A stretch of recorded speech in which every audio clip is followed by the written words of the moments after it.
welcome to the TIFF press conference for WE. I'm Maria Rowley, press conference manager. Before we begin, just a few points. Once we get everyone from the films on the podium standing, there'll be about a minute of flash photography. After that, we're going to ask all still photographers to exit the room. Thank you for that. Please keep the center aisles clear and the side aisle for volunteers with microphones. And members of the media, please stand and identify yourself and your media outlet before asking a question. Everyone make sure your cell phones are turned off. And just so you know, the press conference is being streamed live at www.tiff.net/festival. And it is now my pleasure to welcome the director and the cast of WE, as well as our moderator, Richard Krause. Thank you.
Photographers, thank you very much. If we can get you to step out, please.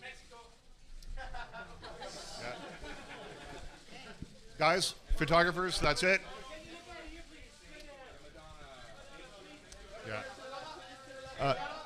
Yeah, for the photographers, please, can we get you to step out of the room? It's over, please. Thank you.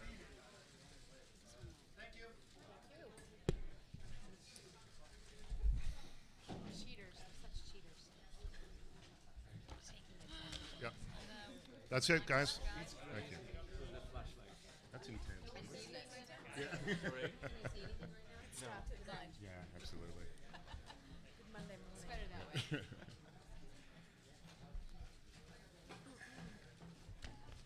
We're just waiting until the room is cleared, and then we'll start.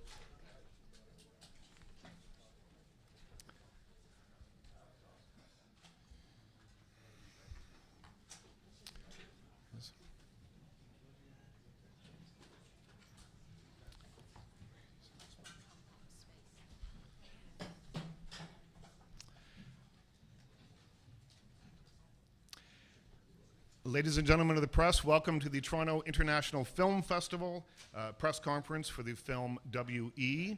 It's my pleasure to introduce the panel for today's press conference. Starting on the far end, we have Abel Korzeniowski. Did I get that correct? Abel Korzeniowski. Thank you very much. Thank you very much. He is last heard at TIFF with the soundtrack and the score for A Single Man. He's a Golden Globe nominee, and you have a new score coming for the film Metropolis, which I can't wait to hear. Sitting next to him is Andrea Riseborough. In 2010, she appeared in 2 TIFF films, Made in Dagenham and an adaptation of Never Let Me Go. She appears in Rowan Joffe's new film adaptation of Brighton Rock and will soon be seen alongside Michael Sheen in Resistance, an adaptation of an Owen Shears novel. In WE, she plays Wallace Simpson. Sitting next to her is one of the most famous people in the world. Madonna is a music icon whose first hit single hit the charts in 1983. She's a Golden Globe winning actress, an author whose book, The English Rose, debuted at #1 on the New York Times bestseller list and was the New York Times children's #1 bestseller for 7 weeks. She's a movie producer, and she's the director of 2 films, Filth and Wisdom, and the movie that we're here to discuss today, W.E. And sitting directly next to me is Abby Cornish. She's well known for a number of film and television roles, particularly her award-winning lead performance in Somersault and for her role as Fanny Braun in Bright Star and her appearance in Sweet Pea, or as Sweet Pea, in Sucker Punch. In W.E., she plays Wally Winthrop. Please help me welcome everyone to the stage.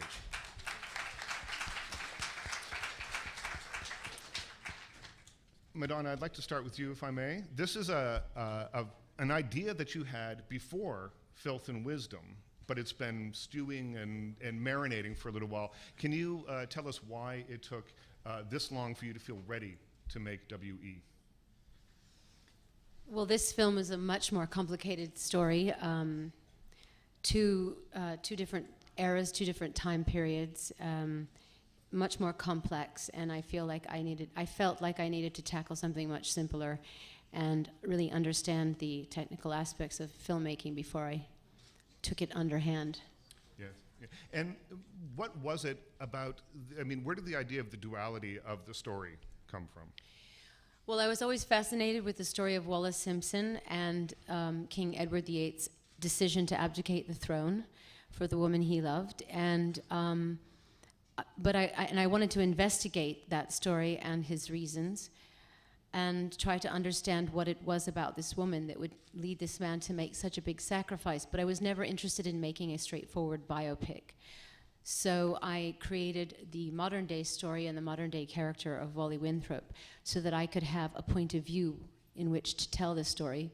Because I think in the end, truth is subjective, and we can all read the same history book and have a different point of view and get something different from it. So it was important for me to not present the story and say, this is the one and only story, but rather to say, this is the story that moved me and inspired me. So that's how the 2 love stories were created. Right. Thank you very much. I'm going to turn it over to the members of the press, and just limit your questions, please, to 1 question at a time, and I'll get to as many of you as I can. I'll start right here. And she'll bring you a microphone. Thank you. Hello, Juan Carlos Garcia from Mexico City for Mrs. Madonna. Do you feel more pressure working on music and film? And how does it feel to be like the boss? Is easy to be the boss, or is it hard being the boss working as a director or producer?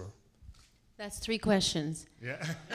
And I'm pretty sure I didn't understand what you just asked.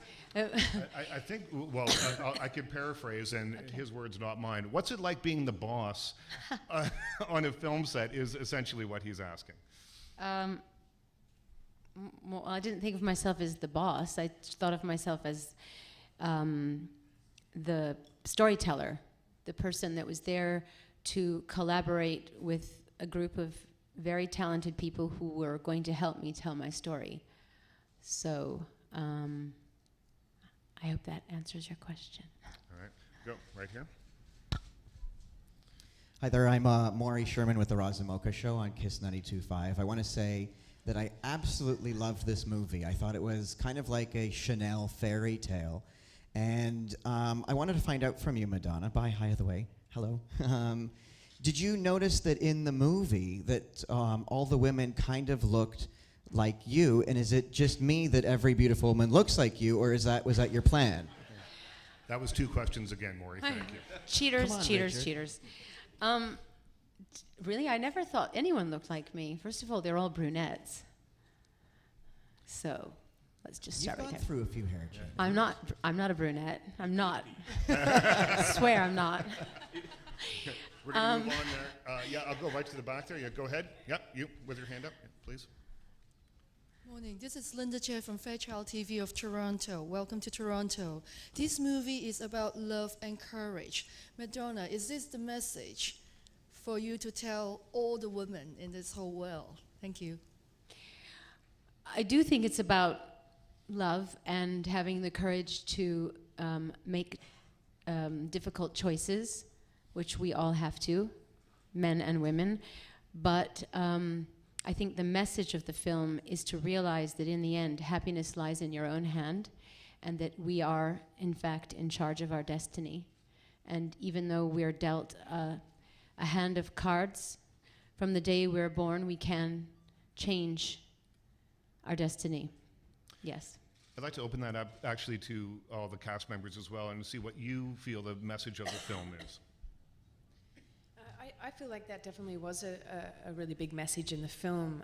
There was, originally a line from Wallace Simpson that my character Wally references: is our fate in the stars, or does it lie within ourselves? And I think that is a big question in the film. I mean, obviously there are many things explored: the idea of love, the idea of motherhood, but also this idea of fate.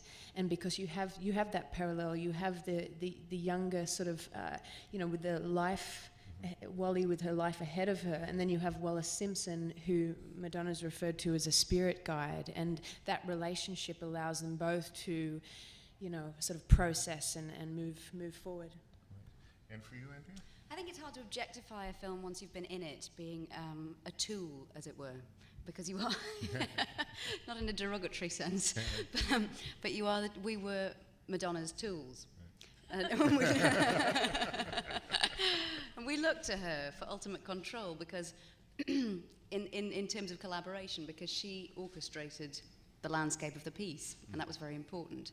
But my relationship with the film and what it meant to me through the eyes of my character, essentially, were all sorts of different things to do with love, passion, bravery, tenacity, motherhood, a sense of spirit, knowing oneself, and that feeling of emptiness at the end of a soulless dinner party. Abba, what are your thoughts? I think it's also about obsession and how it can be a driving force behind what we do. And sometimes we can look at obsession as something bad, obviously, but many times this is what we really want, and when we fight it, it just doesn't end well. And these both characters were a different part of this story, and the obsession with love with a person, it's something absolutely essential to our being, and in this sense, it's something very beautiful. Was that the trigger for you, that the idea of obsession, to come up with this haunting score that you've written for the film? Well, yes. In a certain sense, Madonna told me not try to be talented, which I try to fight very much. But the idea was not to be talented. No, I said don't overthink it. I always want you to be talented. Well, this was the explanation, not to make everything overcomplicated and go more with gut feeling, with emotion, and make it really pure. That's gut feeling, not God feeling, just in case. I'm going to go to this blonde lady right here. Yep, go ahead. Hi, Tina Christensen Børsen, Denmark. Madonna, this question is for you. I heard that from cast members that you would bring up your guitar and have sing-alongs on set. Is that true? And was that a creative trick to inspire the actors, or what was that about? Was it for fun? Who said we did this? Oh yeah, we did have sing-alongs, but it wasn't a trick. It was a way to pass time. You know, when it was pouring down rain and you were shooting outside and you were stuck inside some gray, dirty shack waiting for the sun to come out. What can you do but make up a song? What songs would you sing? Would you make up songs, or would you sing? Well, let's see. We're making a movie, isn't it groovy? Welcome to my house. That was one of them. We had sing-alongs in the studio while mixing as well. Yeah, we did that too. You were jumping on the couch. I don't remember that. Shh. Go ahead, right back here. Yep. You sing. Yep. Go ahead. Right there. The hand. Yeah. Mila Kanev, Mix TV, Russian-Canadian Broadcasting. Question from Madonna. Why the security guard was not Latin, and why he was Russian, but why he was played by Latin American? And what was your just rationale to put Russian intellectual as a security guard? Well, funnily enough, he originally was Latin, and then I changed him to Russian because I wanted Eugene Hutsovina to play the part of the security guard. He was in my film Filth and Wisdom. And I do happen to know a fair share of Russian intellectuals that I'm extremely charmed by. So then he became Russian, and then Eugene decided to go on tour instead of be in my movie. So I ended up with a Latin playing a Russian. Go figure. Go ahead. Yep. Hello, bonjour. Mathieu Chantelois from Cineplex Magazine, Canada. The question that everybody had in mind is, since Venice, Madonna, what is your favorite flower? But I'm not going to ask you this question. I'm going to ask you, I know that not 2 days of shootings are the same, but did you have any rituals? And maybe this is a question that the others can answer as well. Things that you do specifically as a director when you arrive in the morning or on lunch, any kind of specific rituals on the set?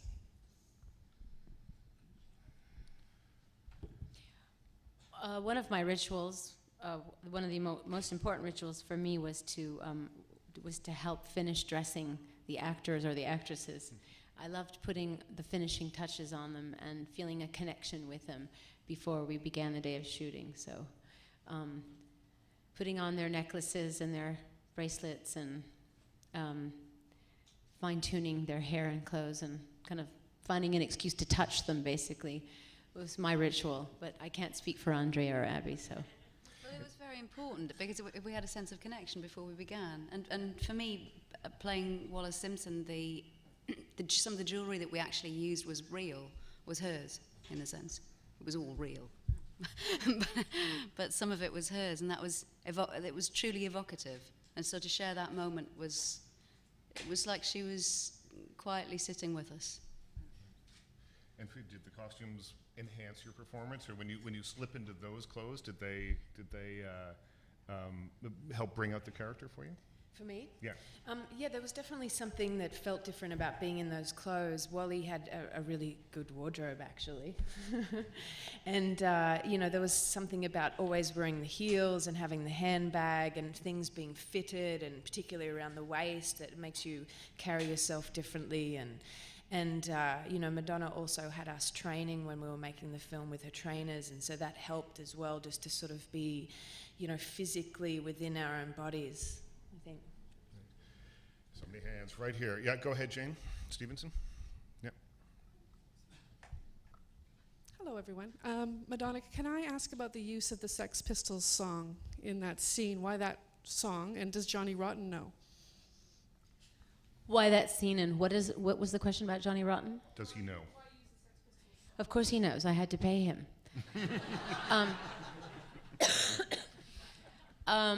Because I thought that King Edward VIII was very punk rock. I thought he was quite rebellious and cutting edge in his point of view about life and how to run the empire. And I thought that using the Sex Pistols was a perfect marriage between the monarchy at the time and what they were doing, drinking Benzedrine cocktails while watching a Charlie Chaplin film. Hands, go ahead, right here. These questions for Madonna. Given your tremendous success in your career, what's the best career advice you've ever been given, and who gave it to you? Oh, my name is Vicky Salemi, by the way, from New York City. And that's 2 questions. Thank you for making me not have to do that every time. What's the best career advice? Oh my goodness. It might take me a while. Let me come back to that then. Yes. Let's come back to that one. I'm going to go right there. Yeah. I can't really see. Yeah, there we go. Yeah.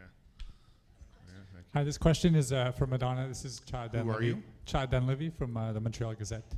You talked before about waiting to make this film until you had learned enough of cinematic language, and I'm just wondering what your approach cinematically was to this story, how to tell the story as a director. You mean my choice of cameras and things like that? Yeah, exactly. Everything that goes into your job as a director, how you approached making the film. And maybe if you were inspired by other films, the look of other films. Of course, I was inspired by many films. First of all, I had to. It was important to me to underline and express the world of luxury that these characters came from, the royal family. The world that Wallace Simpson lived in. She was very much a presentational character that cared deeply about the rooms that she was in, the lighting, the flowers, her dress, and then of course Wally's character. She lives on Park Avenue. She also lives in a world of good taste, refinement, and luxury. So I wanted to express that in the film. Also, the Sotheby's auction aspect of the film was very much about objects, and objects being used as a device to go back and forth in time, objects that had a very tactile sensibility about them. So you needed to see that shiny gleamingness of the martini shaker or the pillbox, or the linen, the tactile quality of touching a linen tablecloth. So it was important to pick up on those details and nuances.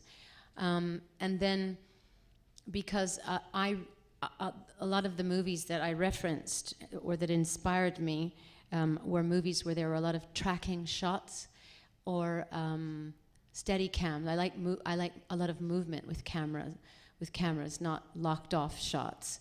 I like the magic that is created. I like the lyricism and the dance that the movie becomes with the camera moving and following. It's like a living, breathing creature that has to be choreographed. And I equate a dolly tracking shot and a woman walking down the street as something extremely feminine and mysterious. So, yeah. So that was some of the millions of ideas I had. Right. Go ahead. Hi, Devin Scoble, Simpatico in Movies. Madonna, this film is positioned for wide release in December, which is right in the middle of Oscar season. How do you feel about that? My legs and my fingers are crossed. Go ahead, Amy. And we should also point out Madonna's wearing a WE necklace. I don't know if you can see it from the audience, but it's quite something. Why did you want to point that out? Because it's a nice promotional item. It was actually a gift from my birthday gift from my staff. So, anyway, I love it. Avery? All right. Avery Haynes from City TV. And Madonna, this is a question for you. I'm wondering whether you can quantify the pressure that you may feel to present a movie compared to the pressure that you feel when you present an album. You've had critical acclaim musically and have not had the same kind of acclaim cinematically. Do you feel a pressure? Of course I do. It's because it's new, and I had the same kind of pressure when I began my music career. And I was nervous, and I didn't know what to expect, and people didn't know what to expect, and I had to earn my way in the world of, being taken seriously in the music department, and now I'm well aware that I have to do the same in the world of film. So, do you care what the critics think? Well, I do when I think that it's a fair criticism. I can tell when people are reviewing my film and when they're reviewing me personally, and I welcome criticisms of my film when it's viewed as an artistic form, and not when people are mentioning things about my personal life or my achievements in any other field, because they're irrelevant to the film. So when they stick to the film, then I do care. I pay attention to it. Right. Go right here. Philip Terlecki from Unext. Just had a question for the whole panel and Madonna. As far as sort of input into the characters, how much do you sort of try to pass on to your actors, and how much do you allow them to discover who they are? And also the other craftspeople as well, cinematographer and composer. I'll start. I felt like there was a whole wealth of information available in regards to research. Madonna, when I was in Los Angeles before I went to London, Madonna sent me a whole box full of the Sotheby's catalogues, full of art books on women that she thought that Wally would be into, and just sort of indulged me within that world. And we had a lot of discussions about character too, but there was a certain sense of freedom, I remember, when we were rehearsing. And it was really lovely just to be able to find that character within ourselves, you know, physically, mentally, spiritually, but know that we had, you know, all the information and all the direction that we needed from Madonna. Because my relationship with the Duchess of Windsor was peripheral to the extent that I was aware of her, but I didn't fully have an emotional connection, an emotional response to who she was. She was like a still image in my head, a monochrome still image, a striking image, but not one that had life. When we first met and talked, Madonna's passion for really uncovering the vulnerability of who this woman might have been behind the public eye was infectious. And from that point on, I felt that we discovered the same person. And that was a real wonderful complicity between us, artistically. It's something that I enjoyed and I find very fulfilling. It was interesting too, actually, having to research Wallis Simpson's story from Wally's point of view, because I almost felt a similar sense of the obsession of what was this woman's life, what did this love mean for the both of them, and that question became a much bigger question the more and more I would research it, and I was more adamant about finding an answer. Not that there is a black and white answer, but there was something kind of beautiful about that for me, you know, uncovering that. Well, I think that most interesting ideas come from actually a clash of different things, and for us it was sometimes this way that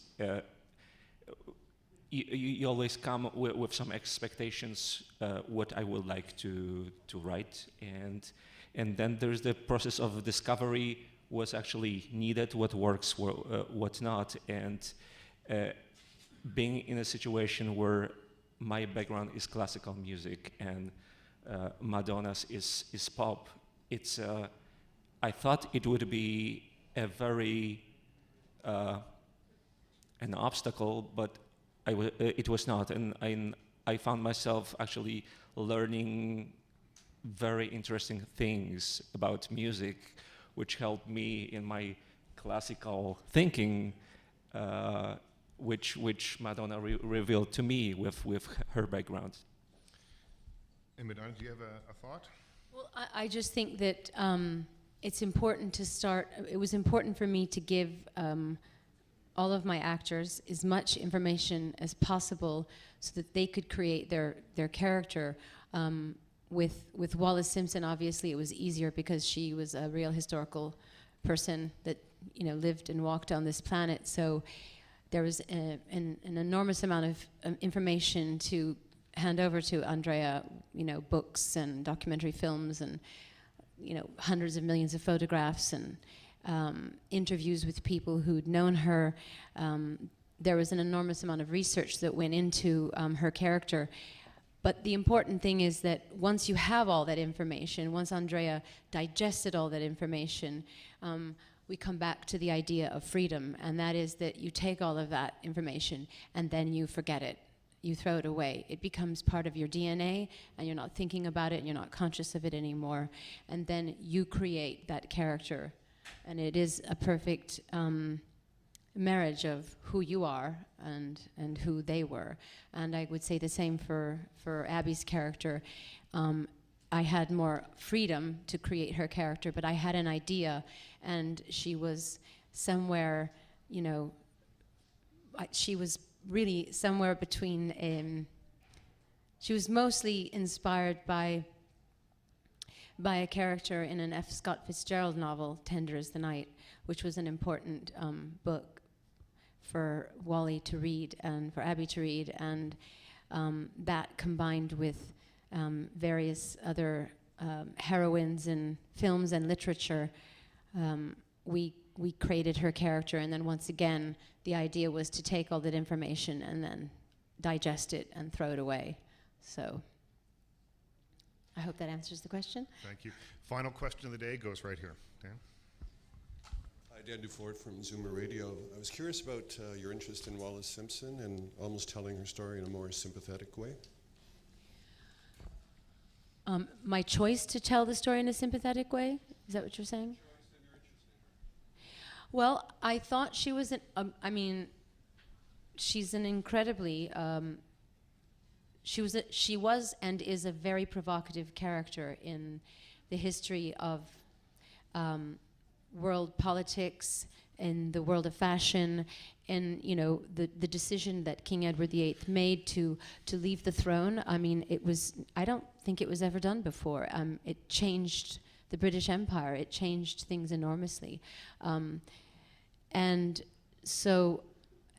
she is a mysterious, enigmatic creature, not conventionally beautiful, not young, not twice divorced, not anything fabulous about her background, and somehow she managed to capture the heart of the man who at the time held the most important position in the world, and that story intrigued me immensely, and I wanted to understand it. But also, what I was interested in was the idea or the concept of the cult of celebrity, which we are all consumed with now and then, and the idea is that there are so many rumors that are now believed to be true about Wallis Simpson, and when I investigated her story, there were so many of them that I could find no empirical evidence stating that they were true. And so I realized that we have always, since the time of Christ or Cleopatra, or you can go back through history and name any iconic or historical figure, we hear, it's like Chinese whispers. It starts off as one story, and by the time it gets to us, it's something completely different, and we believe it to be true.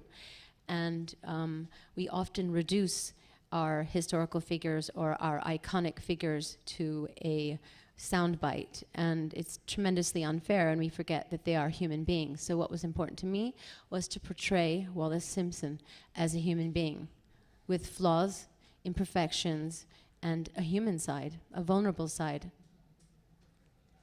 Thank you, everyone. I'm going to ask the press to stay seated. My thanks to Bol, to Andrea, Madonna, and Abby for making this such a pleasure. Thank you.